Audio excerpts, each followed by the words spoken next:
एक बार की बात है, एक बड़े घर में राजू बाबू रहते थे। राजू बाबू ऑफिस जाते थे, लेकिन घर पर अकेले रहते तो थोड़े बोर हो जाते। उनकी बीवी जी शहर से बाहर गई हुई थीं कुछ दिनों के लिए। घर का सारा काम संभालने के लिए आती थी उनकी काम वाली बाई सीता। सीता थी बहुत मेहनती। सुबह सुबह आती, झाड़ू लगाती, पोछा मारती, बर्तन धोती, कपड़े धोती, सब कुछ चकाचक कर देती। राजू बाबू को सीता की मेहनत बहुत पसंद थी, लेकिन वो थोड़े थरकी टाइप के थे ना, तो सीता के काम करने के अंदाज को देखकर मन ही मन मुस्कुराते रहते। एक दिन सुबह सीता आई। राजू बाबू सोफे पर बैठे न्यूज़पेपर पढ़ रहे थे। सीता ने झाड़ू निकाली और फर्श साफ करने लगी। झाड़ू ऐसे लगाती जैसे कोई डांस कर रही हो इधर उधर आगे पीछे। राजू बाबू देखते रह गए। राजू बाबू बोले, अरे सीता, तुम्हारी झाड़ू तो कमाल की है, इतनी तेज़ी से चलती है, घर का सारा कचरा साफ कर देती है।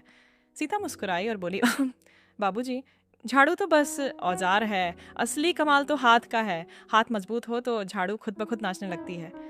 राजू बाबू ने डबल मीनिंग समझकर हल्के से हंसे और बोले, हाँ सीता, तुम्हारे हाथ तो वाकई जादुई हैं जो भी छूती हो चमकने लगता है।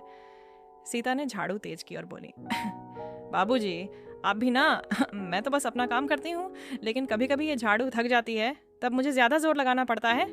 राजू बाबू बोले, तो फिर आराम करो ना सीता, बैठो, चाय पी लो। सीता बोली, नहीं बाबूजी, काम अधूरा छोड़ना अच्छा नहीं। देखिए, ये कोना अभी गंदा है।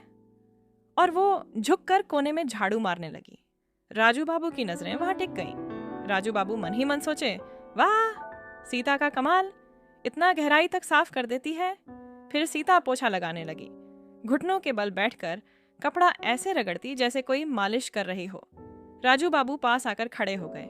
बोले, सीता, ये पोछा लगाने का तरीका तुम्हारा कमाल है, फर्श तो चमक रहा है जैसे नया हो गया सीता बोली, बाबूजी, पोछा लगाने में दम लगता है, हाथ पैर दोनों काम करते हैं, कभी दबाव ज्यादा, कभी हल्का, बस बैलेंस बनाना पड़ता है। राजू बाबू बोले, हाँ, बैलेंस बहुत जरूरी है, गलत दबाव डालो तो फर्श खराब हो जाता है तुम तो एक्सपर्ट हो। सीता हंस कर बोली, एक्सपर्ट तो आप हैं बाबूजी, घर संभालते हैं, ऑफिस संभालते हैं, मैं तो बस छोटा मोटा काम करती हूँ। अब बारी आई बर्तन धोने की। सीता किचन में गई, राजू बाबू भी पीछे पीछे।